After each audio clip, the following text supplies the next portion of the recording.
माध्यमिक शिक्षा को लेकर के सरकार की तरफ से कुछ बड़े निर्णय लिए गए हैं। हालांकि उस शिक्षा में भी कई सारे निर्णय लिए गए हैं और हमसे बातचीत करने के लिए खुद इस समय डिप्टी सीएम दिनेश शर्मा जी हैं, जिन्होंने कल भी वीडियो कॉन्फ्रेंसिंग की थी और आज भी इनकी वीडियो कॉन्फ्रेंसिंग चल रही है और आप देख रहे हैं कि पूरे अपने स्टाफ के साथ में यहाँ पर इसमें वीडियो कॉन्फ्रेंसिंग में ही थे। हम इनसे बातचीत करते हैं कि सर ने किस तरह के निर्णय। जहां तक उच्च शिक्षा का प्रश्न है, आज जो हमारी वीडियो कॉन्फ्रेंसिंग हुई है उसमें हमने निर्णय किया है कि जो परीक्षाएं चलें उन परीक्षाओं के साथ साथ इवैल्यूएशन का भी काम चले।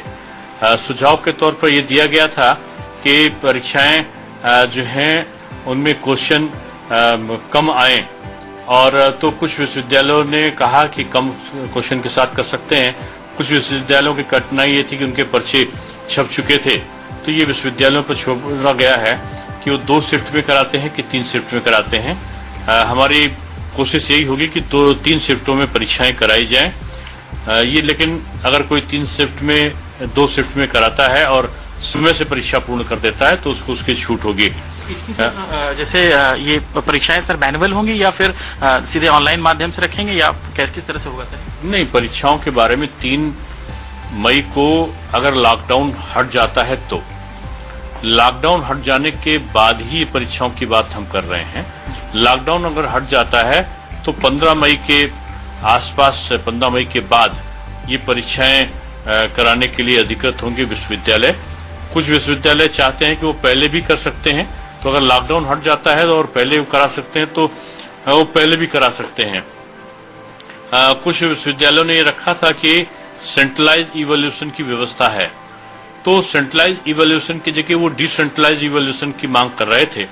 तो परीक्षा फल जल्दी निकले इसलिए केवल इस वर्ष के लिए ये उनको छूट दी गई है कि वो डिसेंट्रलाइज इवैल्यूएशन भी अगर कराना चाहें तो विश्वविद्यालय के कुलपति पर निर्भर करेगा कि वो डिसेंट्रलाइज इवैल्यूएशन करा ले।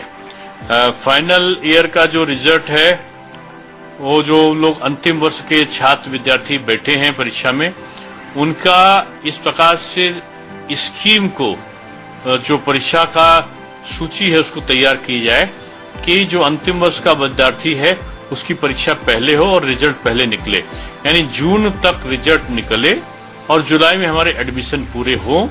ये हमारा लक्ष्य है कि सत्य का नियमितीकरण रहे।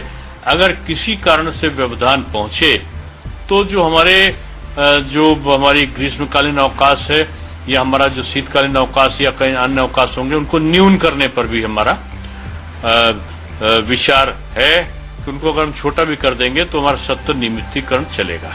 सर, माध्यमिक में भी क्या ग्रीष्मकालीन अवकाश को न्यून किया जाएगा, ऐसा कुछ? नहीं, माध्यमिक में तुम्हारी परीक्षाएं हो ही चुकी हैं, तो माध्यमिक में हमारी जब ग्रीष्मकालीन परीक्षाएं हो चुकी हैं तो जो बच्चों का सत्र अभी हम शुरू कर रहे हैं, ऑनलाइन को हमने शुरू ही कर दिया है, तो इसलिए अगर आवश्यकता पड़ी तो न्यून किया जा सकता है। ये लॉकडाउन पे निर्भर करेगा। सर, इसमें कुछ ऐप वगैरह दे रहे हैं कि इस ऐप को बच्चे डाउनलोड करें या कैसे, मतलब वो ऑनलाइन? देखिए, जो स्कूल के एनसीईआरटी का दीक्षा पोर्टल ऑलरेडी अपलोड है और उसके आधार पर पढ़ाया जा सकता है।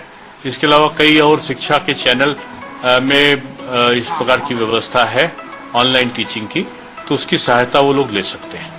इस बार sir 7th, 9th and 11th के बच्चों को पास किया गया है, इवन 10th और 12th के रिजल्ट का लोग इंतजार कर रहे हैं। हम इनकी कॉपी को, अगर स्थितियां सामान्य रहती हैं 20 तारीख के बाद, तो कॉपी चेकिंग कराने पर हम विचार करेंगे। जल्दी रिजल्ट आए कॉपी चेक कराएंगे इंटर और हाई स्कूल की। माध्यमिक की क्लासेस सर, ये मान के चलें कि लॉकडाउन के बाद शायद अगर सब कुछ ठीक ठाक, ऑनलाइन क्लासेस हमारी शुरू हो गई है। नहीं सर, मैनुअल क्लासेस लॉकडाउन के बाद क्या ऐसा कुछ लिया जा सकता है निर्णय की लॉकडाउन खत्म हो तो? आवश्यकता पड़ेगी तो हम कर सकते हैं। जी बिल्कुल।